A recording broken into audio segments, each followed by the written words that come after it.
नमस्ते, मैं चंद्रशेखर आप सभी को मैं अपने चैनल डिलीजेंट एकेडमी में स्वागत करता हूं।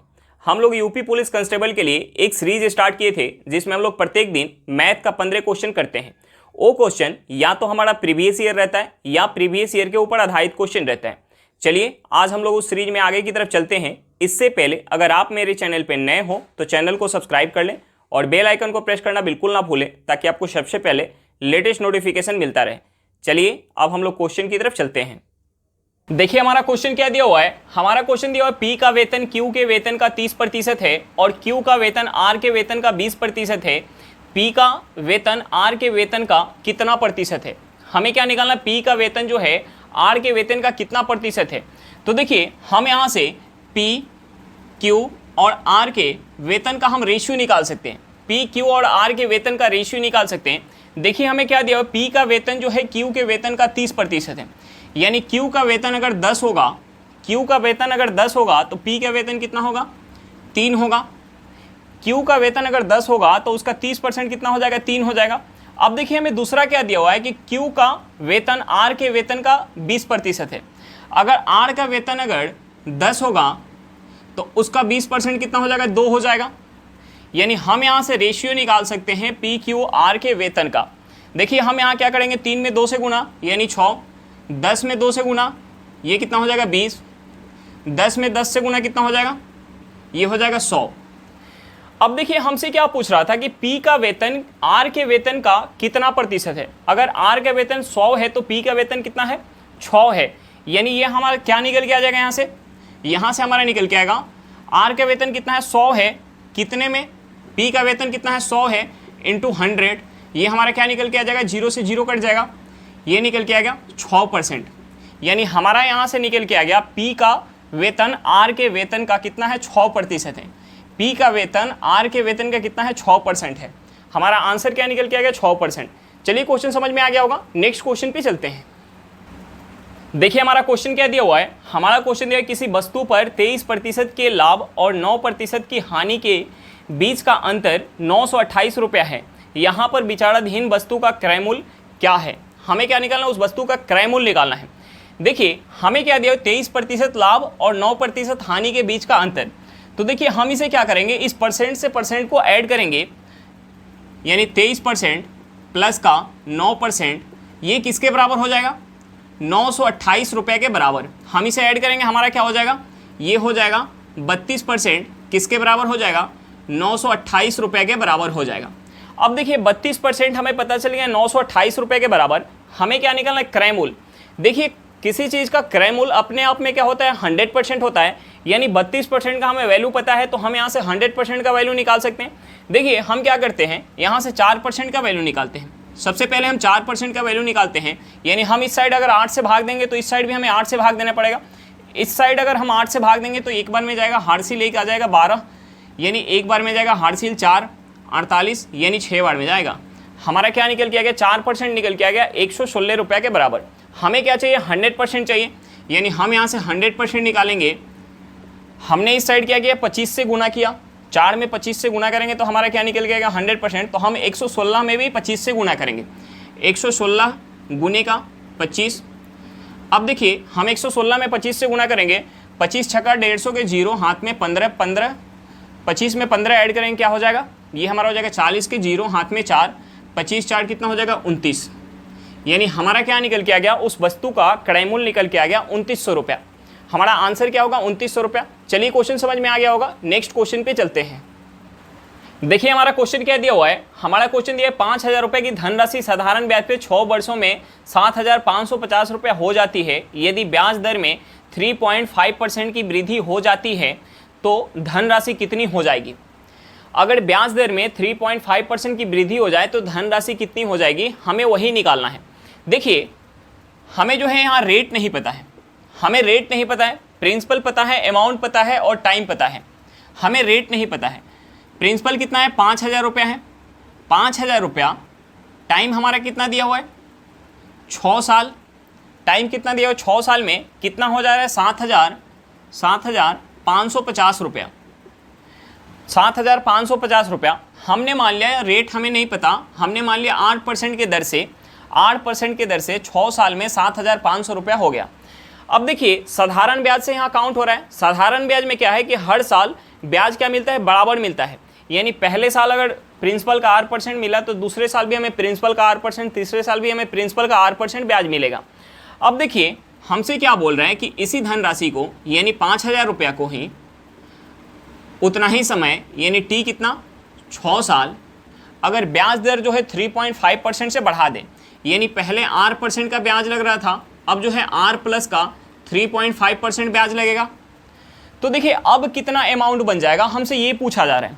तो देखिए पहले साल अगर R प्लस का 3.5% मिला तो दूसरे साल भी R प्लस का 3.5%, यानी पहले साल कितना ज़्यादा मिला, पहले साल 3.5% ज़्यादा मिला, दूसरे साल भी मिलेगा हमें 3.5%, तीसरे साल भी मिलेगा, यानी हमें प्रत्येक साल 3.5% ज़्यादा मिलेगा। यानी ये कितना है, 6 साल है। यानी हम यहाँ से गुना कर लेंगे, हम यहाँ से 6 × 3.5%, यानी ये हमारा कितना हो जाएगा, 6 × 5 = 30, हाथ में 3, यानी 18 3 कितना हो जाएगा, 21। यानी हमारा क्या निकल के आ गया, 21% निकल के आ गया यहाँ से। यानी 6 साल में 21% ज़्यादा मिलेगा। यानी पहले जो हमें मिल रहा था, पहले जो हमारा अमाउंट बन रहा था 7,550 रुपया, अब क्या होगा उसमें 21% और ऐड हो जाएगा। अब देखिए हम इस 5,000 का 21% निकालेंगे, 5,000 का 21% कितना हो जाएगा, ये हमारा 2 जीरो चला जाएगा, यानी 21 में हम 50 से गुना करेंगे, ये हमारा क्या हो जाएगा 0 5 10। 21 में 50 से गुना करेंगे कितना हो जाएगा, 0 हो जाएगा, 5 हो जाएगा, 10 हो जाएगा। अब देखिए हम यहाँ से ऐड कर लेंगे, ये हमारा कितना हो जाएगा 0, 10 के 0, हाथ में 1, 6, ये कितना हो गया 8, यानी 8600 रुपया बन जाएगा। हमारा आंसर क्या निकल के आ गया, 8600 रुपया। चलिए क्वेश्चन समझ में आ गया होगा, नेक्स्ट क्वेश्चन पे चलते हैं। देखिए हमारा क्वेश्चन क्या दिया हुआ है, हमारा क्वेश्चन दिया है 600 रुपया को 10% वार्षिक चक्रवृद्धि ब्याज दर पे निवेशित करने पर 2 वर्ष में अर्जित ब्याज कितना होगा। हमें क्या निकालना है, 2 वर्ष का CI निकालना है। हमारा यहाँ प्रिंसिपल क्या दिया हुआ है 600 रुपया, रेट क्या दिया हुआ है 10% और टाइम क्या दिया हुआ है 2 वर्ष का टाइम दिया हुआ है। तो देखिए हम यहाँ 2 वर्ष का CI निकालेंगे, हम जो है यहाँ 2 वर्ष का CI निकालेंगे। पहले साल हमें प्रिंसिपल के ऊपर 10% मिलेगा, यानी 600 का 10% निकालेंगे कितना हो जाएगा 60 रुपया। दूसरे साल हमें प्रिंसिपल पे तो 60 रुपया मिलेगा ही, प्लस का क्या मिलेगा, हम यहाँ चक्रवृद्धि ब्याज काउंट करें तो जो हमें पहले साल ब्याज मिल चुका है उस ब्याज का भी हमें ब्याज मिलेगा, यानी इस 60 रुपये का भी हमें 10% ब्याज मिलेगा। 60 का 10% निकालेंगे क्या हो जाएगा 6 रुपया हो जाएगा। यानी 2 साल में टोटल CI कितना मिल जाएगा, 2 साल में जो टोटल CI मिल जाएगा 60 + 60 120 + 6 यानी कितना हो जाएगा 126 रुपया। यानी 2 साल में अर्जित ब्याज कितना हो गया 126 रुपया हो गया। चलिए क्वेश्चन समझ में आ गया होगा, नेक्स्ट क्वेश्चन पे चलते हैं। देखिए हमारा क्वेश्चन क्या दिया हुआ है, हमारा क्वेश्चन दिया हुआ है यदि 16 व्यक्ति एक दीवार 15 दिनों में बना सकते हैं तो 8 दिनों में इसे बनाने के लिए कितने व्यक्ति की आवश्यकता होगी। हम यहाँ क्या यूज़ करेंगे, MDS फार्मूला का यूज़ करेंगे।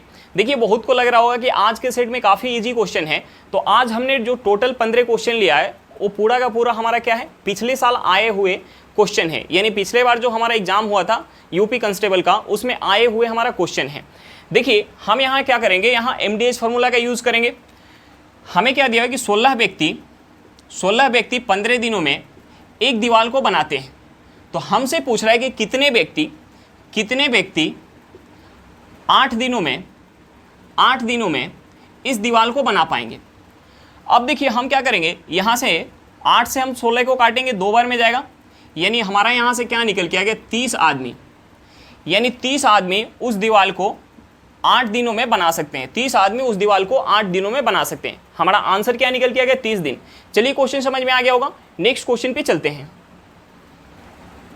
देखिए हमारा क्वेश्चन क्या दिया हुआ है, हमारा क्वेश्चन दिया है 6 पाइप दिन में 10 घंटे काम करते हुए एक टंकी को 3 दिनों में खाली कर सकते हैं।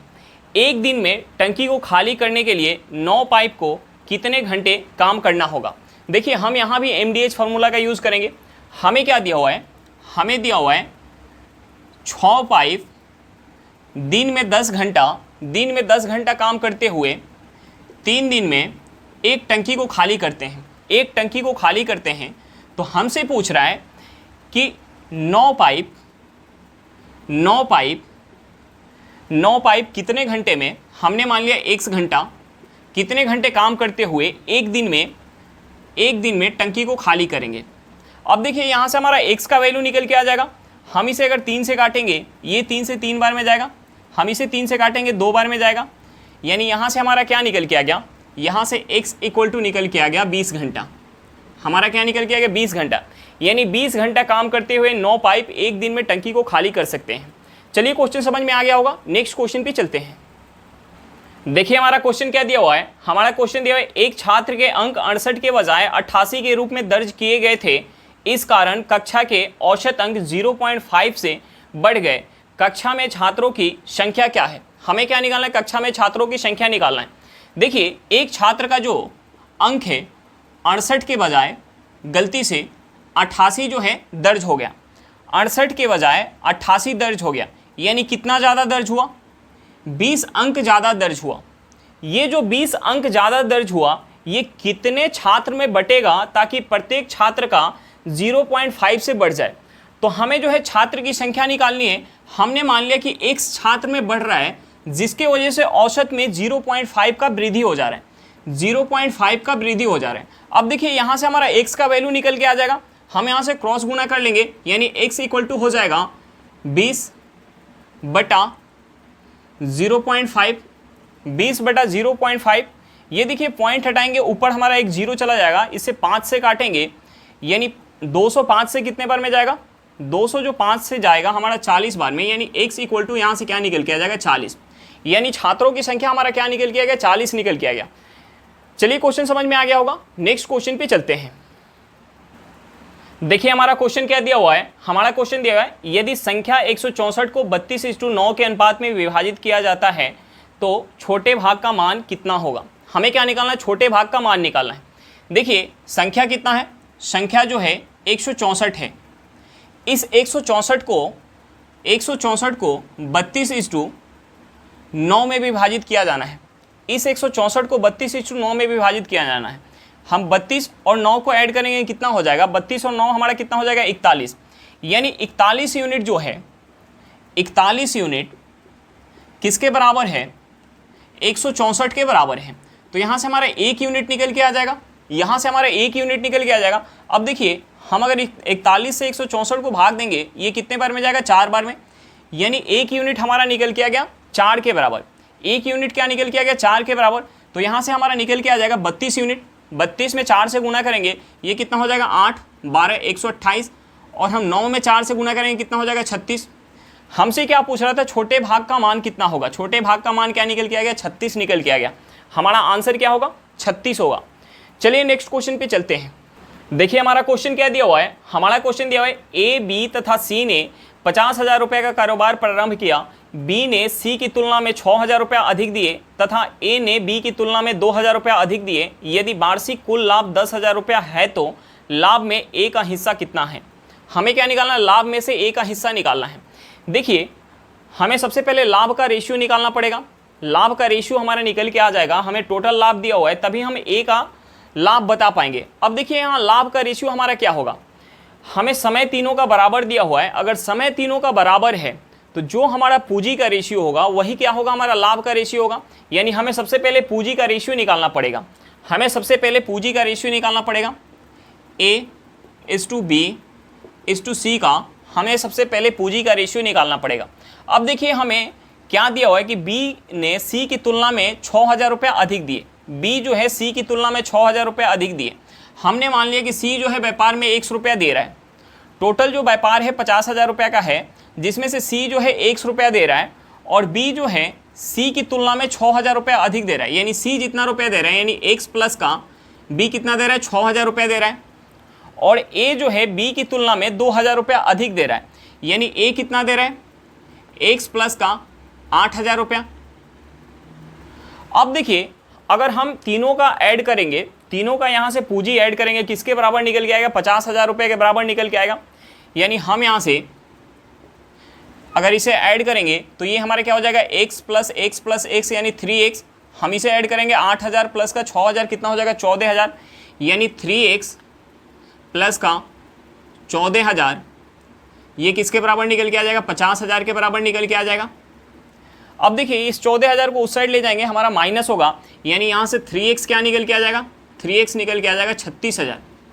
3x क्या निकल के आ जाएगा 36,000, यानी x हमारा क्या हो जाएगा x हो जाएगा 12,000, x क्या हो जाएगा 12,000।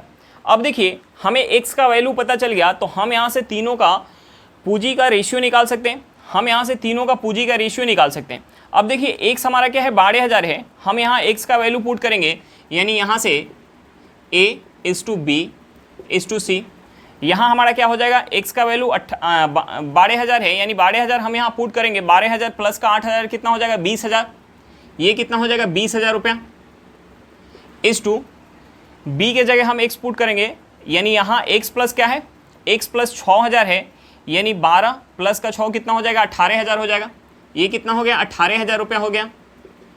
और c कितना है x, यानी x कितना है 12,000 रुपया। हम इन तीनों को ऐड करेंगे, किसके बराबर निकल के आएगा 50,000 के बराबर निकल के आएगा। अब देखिए हम यहाँ से 3 जीरो से 3 जीरो काट सकते हैं, हम यहाँ से 3 जीरो से 3 जीरो काट सकते हैं। अगर हम इसे 2 से काटें, हम इसे अगर 2 से काटें तो ये 2 से 10 बार में जाएगा, ये 2 से 9 बार में जाएगा, ये 2 से 6 बार में जाएगा, यानी हमारा यहाँ से पूंजी का रेशियो क्या निकल के आ गया 10:9:6। अब देखिए हमें जो पूंजी का रेशियो हमारा निकल के आया है वही क्या होगा लाभ का रेशियो होगा। अब देखिए हम यहाँ से इसे ऐड करेंगे, ये कितना हो जाएगा, ये हमारा हो जाएगा 19 प्लस का 6 कितना हो जाएगा 25, यानी 25 यूनिट। 25 यूनिट किसके बराबर है, 25 यूनिट बराबर है किसके 10,000 रुपये के बराबर।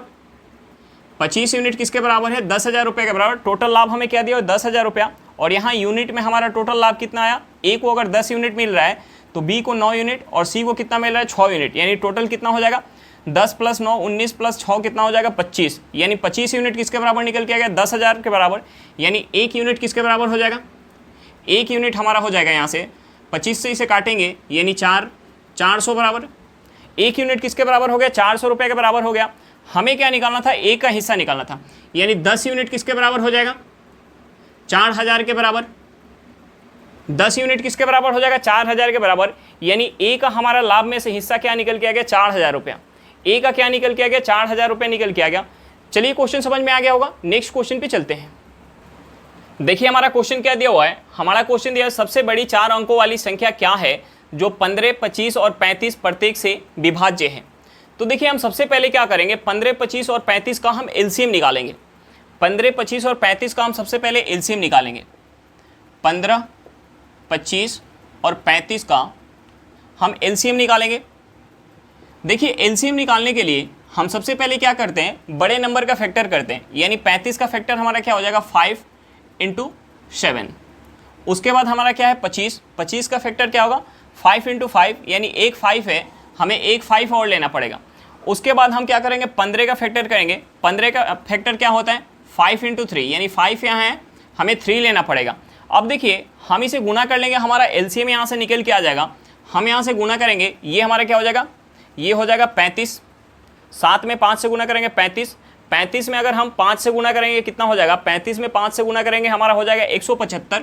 ये कितना हो जाएगा 175 गुने 3।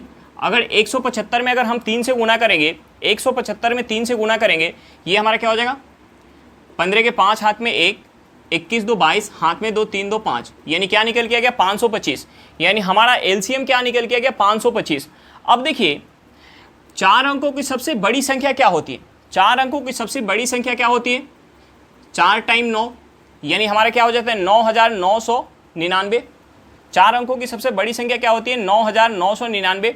अब देखिए इस 9,999 में हम 525 से भाग देके देखेंगे, अगर ये पूरा पूरा कट जाएगा तो हमारा आंसर यही हो जाएगा, और हमारा जो भी शेष बच जाएगा तो हम उस शेष को अगर इसमें से माइनस कर देंगे तो वो हमारी बड़ी से बड़ी संख्या निकल के आएगी जो 15, 25 और 35 से विभाजित होगी। तो देखिए हम सबसे पहले यहाँ इसे भाग देते हैं, हम यहाँ भाग देते हैं 9,999 को भाग देंगे 525 से। 525 से देखिए हम एक बार में काटेंगे, यहाँ से ये हमारा आ जाएगा 5 2 5, हम माइनस करेंगे यहाँ से, ये हमारा क्या बच जाएगा 4 बच जाएगा, यहाँ क्या बच जाएगा 7, यहाँ क्या बच जाएगा 4, यहाँ क्या आ जाएगा 9 आ जाएगा। अब देखिए हम इसे यहाँ क्या आ गया 47, और 5 में 9 से गुना करते हैं तो क्या होता है 45, यानी हम इसे 9 बार में काट सकते हैं। देखिए 9 से अगर हम गुना करेंगे ये क्या होगा हमारा 9 × 5 = 45 के 5 हाथ में 4, 18 × 4 = 22 के 2 हाथ में 2, 45 2 क्या हो जाएगा 47 माइनस करेंगे, ये क्या हो जाएगा हमारा 4 हो जाएगा, 2 हो जाएगा, ये हमारा कट जाएगा, यानी शेष क्या बच गया 24 बच गया। यानी हम यहाँ से 9,999 में से 9,999 में से अगर 24 माइनस कर देंगे, 24 माइनस कर देंगे तो हमारी वो संख्या निकल के आ जाएगी 4 अंकों की सबसे बड़ी संख्या जो 15, 25 और 35 से विभाजित होगी। अब देखिए हम यहाँ से माइनस करेंगे, ये क्या हो जाएगा हमारा 4 हो जाएगा, 7 हो जाएगा, 9, 9, यानी हमारा आंसर क्या निकल के आ गया 9,975। चलिए क्वेश्चन समझ में आ गया होगा, नेक्स्ट क्वेश्चन पे चलते हैं। देखिए हमारा क्वेश्चन क्या दिया हुआ है, हमारा क्वेश्चन दिया हुआ है वह छोटी से छोटी संख्या ज्ञात करें जिसे 1200 को एक पूर्ण वर्ग बनाने के लिए गुणा किया जाना चाहिए। तो देखिए हम सबसे पहले क्या करेंगे, 1200 का फैक्टर करेंगे। हम सबसे पहले 1200 का फैक्टर करेंगे। 1200 का अगर हम फैक्टर करेंगे तो हम इसे क्या लिख सकते हैं, हम इसे लिख सकते हैं 12 गुने 100, यानी हम इसे यहाँ से क्या लिख सकते हैं, इसे यहाँ से लिख सकते हैं, इसे लिख सकते हैं 3 इंटू 2 इंटू 2 इंटू 10 गुने 10। अब देखिए अगर ये जोड़ा में होगा, ये सभी अंक अगर जोड़ा में होगा तभी हमारा क्या होगा पूर्ण वर्ग होगा, यानी 10 गुने 10 है, यानी हम इसे रूट के अंदर रखेंगे तो हमारा 1 10 बाहर आ जाएगा। 2 गुने 2 है, यानी हम इसे भी रूट के अंदर रखेंगे तो 1 2 हमारा बाहर आ जाएगा।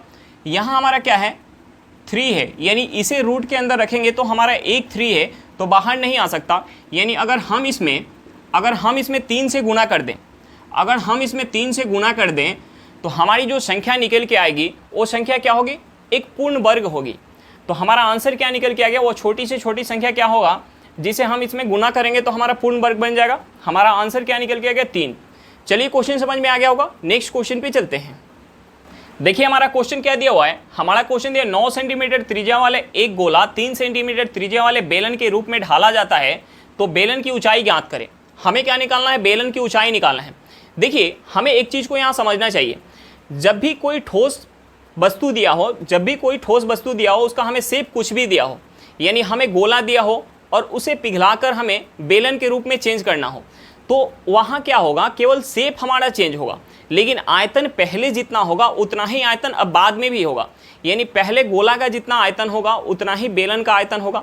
यानी हम शंकु को भी पिघला के अगर बेलन बनाएं तो जितना शंकु का हमारा आयतन होगा उतना ही क्या होगा, बेलन का आयतन होगा। तो देखिए यहाँ क्या दिया हुआ है, हमें यहाँ दिया हुआ गोला पिघलाकर क्या बना रहे हैं, हम बेलन के रूप में ढाल रहे हैं। यानी यहाँ जितना हमारा गोला का आयतन होगा उतना ही क्या होगा, बेलन का आयतन होगा। यानी गोला का आयतन क्या होता है 4/3 पाई r³ और बेलन का आयतन क्या होता है, बेलन का आयतन होता है पाई, हम यहाँ मान लेते हैं बेलन का रेडियस कैपिटल R, पाई r² h। अब देखिए हम यहाँ वैल्यू पुट करेंगे, 4/3 पाई इंटू बेलन का गोला का हमारा क्या दिया हुआ है, गोला का जो त्रिज्या दिया हुआ है वो 9 सेंटीमीटर दिया हुआ है, यानी 9 गुने 9 गुने 9 कर देंगे इक्वल टू पाई। जो हम बना रहे हैं बेलन उसका त्रिज्या हमें क्या दिया हुआ है 3 सेंटीमीटर, यानी हम यहाँ लिखेंगे 3 इंटू 3। हमें क्या निकालना है, एच निकालना है। देखिए हम यहाँ पाई से पाई काट सकते हैं, हम इस 3 से 9 को काटेंगे, ये कितने बार में जाएगा 3 बार में, यानी यहाँ से हमारा 3 से 3 कट जाएगा। अब देखिए इस 3 से हम इस 9 को काटेंगे, कितने बार में जाएगा 3 बार में। हमारा बच क्या गया, हमारा यहाँ से बच गया 4 into 3 into 9 equal to h। अब देखिए हम यहाँ गुना करेंगे, 4 में 3 से 12, 12 में 9 से गुना करेंगे कितना होगा 108। यानी हमारा यहाँ से हाइट क्या निकल के आ गया, हाइट जो हमारा यहाँ से निकल के आ गया, हमारा हाइट क्या निकल के आ गया 108 सेंटीमीटर। बेलन का हाइट क्या निकल के आ गया 108 सेंटीमीटर। चलिए क्वेश्चन समझ में आ गया होगा, नेक्स्ट क्वेश्चन पे चलते हैं। देखिए हमारा क्वेश्चन क्या दिया हुआ है, हमारा क्वेश्चन दिया हुआ है यात्रा पर गया एक आदमी पहले 120 किलोमीटर 60 किलोमीटर पर घंटा की गति से और अगले 120 किलोमीटर 80 किलोमीटर पर घंटा की गति से तय करता है, तो यात्रा की औसत गति क्या है। हमें क्या निकालना, औसत चाल निकालना है। देखिए यहाँ दूरी क्या दिया हुआ है, दूरी जो 60 किलोमीटर पर घंटा के स्पीड से दूरी तय कर रहा है उतना ही दूरी जो है 80 किलोमीटर पर घंटा के स्पीड से तय कर रहा है, यानी दूरी बराबर है। तो हम यहाँ से औसत स्पीड का फार्मूला यूज कर सकते हैं। हम जो है औसत स्पीड का फार्मूला यूज कर सकते हैं। औसत स्पीड का फार्मूला क्या होता है 2 इंटू एक्स इंटू वाई बटा x प्लस वाई, x और y क्या है, हमारा स्पीड है, यानी एक स्पीड जो है x किलोमीटर पर घंटा और दूसरा जो है y किलोमीटर पर घंटा।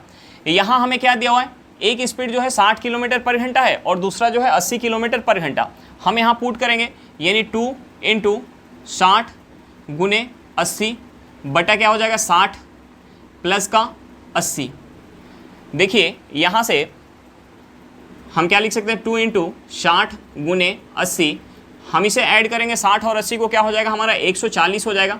एक जीरो से एक जीरो चला गया, हम 2 से काटेंगे 7 बार में जाएगा। हम यहाँ 6 से 80 में गुना करेंगे, ये कितना हो जाएगा 480, 480 बटा 7। हम 480 में 7 से भाग देंगे, 480 में 7 से भाग देंगे, ये कितने बार में जाएगा 6 बार में, 7 छक 42, हाथ में कितना आया 6 आया, यानी 60, 7 8 56, हाथ में कितना आ गया 4 आ गया, 4 आ गया, यानी पॉइंट लगाएंगे 0 40, 7 पचे 35, 7 पचे 35, हाथ में कितना आया 5, यानी फिर एक 0 आएगा, ये हो जाएगा 50, 7 सत्ते 49। यानी हम यहाँ से इसे लिख सकते हैं, हम यहाँ से लिख सकते हैं एवरेज स्पीड 68.57 किलोमीटर पर घंटा। हम यहाँ से एवरेज स्पीड क्या लिख सकते हैं, 68.57 किलोमीटर पर घंटा। चलिए क्वेश्चन समझ में आ गया होगा, नेक्स्ट क्वेश्चन पे चलते हैं। देखिए हमारा क्वेश्चन क्या दिया हुआ है, हमारा क्वेश्चन दिया है एक नाव 8 घंटे में धारा की दिशा में 104 किलोमीटर की दूरी तय कर सकती है। यदि धारा की चाल 2 किलोमीटर पर घंटा है तो ज्ञात कीजिए कि वह नाव धारा की विपरीत दिशा में 13 किलोमीटर की दूरी कितने समय में तय कर पाएगी। देखिए जब भी नाव धारा की दिशा में जाती है तो वहाँ क्या होता है, नाव और धारा का स्पीड ऐड होता है, और जब भी नाव धारा की विपरीत दिशा में जाती है तो वहाँ क्या होता है, नाव और धारा का स्पीड माइनस होता है। अब देखिए हमें दिया हुआ है कि एक नाव जो है 8 घंटे में धारा की दिशा में 104 किलोमीटर जा रही है, यानी जब धारा की दिशा में जाएगी तो वहाँ क्या होगा, नाव और धारा का स्पीड ऐड हुआ होगा। हमें समय दिया हुआ है और दूरी दिया हुआ है, तो हम यहाँ से स्पीड निकाल सकते हैं, यानी नाव और धारा का स्पीड ऐड हुआ होगा जब धारा के साथ नाव जा रही होगी। तो हमें क्या दिया हुआ है, 8 घंटे में 104 किलोमीटर, यानी 104 में हम 8 से भाग देंगे, यानी यहाँ से हमारा क्या निकल के आ गया, किलोमीटर पर घंटा। भाग देंगे तो हमारा यहाँ से x प्लस वाई क्या निकल के आ जाएगा, 13 8 क्या होता है 104, यानी हमारा निकल के आ गया x प्लस वाई क्या निकल के आ गया 13 किलोमीटर पर घंटा। अब देखिए हमें क्वेश्चन में दिया हुआ है धारा की चाल क्या है 2 किलोमीटर पर घंटा, यानी हमें y दिया हुआ है, y हमें क्या दिया हुआ है 2 किलोमीटर पर घंटा हमें क्वेश्चन में दिया हुआ है, और x प्लस वाई कितना निकल के आया 13 किलोमीटर पर घंटा, यानी हमारा यहाँ से x निकल के आ जाएगा। x हमारा क्या हो जाएगा, हम इस 13 में से 2 माइनस करेंगे, हमारा x निकल के आ जाएगा, यानी हमारा x निकल के आ गया 11 किलोमीटर पर घंटा। अब देखिए x और y का वैल्यू हमें पता चल गया, और हमसे क्या बोल रहा है कि अगर धारा की विपरीत दिशा में 13 किलोमीटर जाया जाए तो कितना समय लगेगा।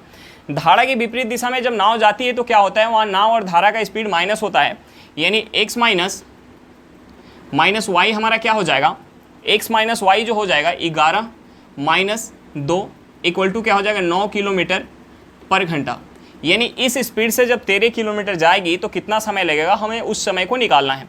तो देखिए यहाँ से हमारा समय निकल के आ जाएगा, यहाँ से हमारा समय क्या हो जाएगा, दूरी कितना दिया हुआ है 13 किलोमीटर और स्पीड कितना है 9 किलोमीटर पर घंटा, यानी यहाँ से हमारा समय हो जाएगा, हम इसे अगर काटेंगे तो ये हमारा हो जाएगा 1 सही 4/9 घंटा। हमारा आंसर क्या निकल के आ गया, 1 सही 4/9 घंटा। चलिए क्वेश्चन समझ में आ गया होगा, नेक्स्ट क्वेश्चन पे चलते हैं।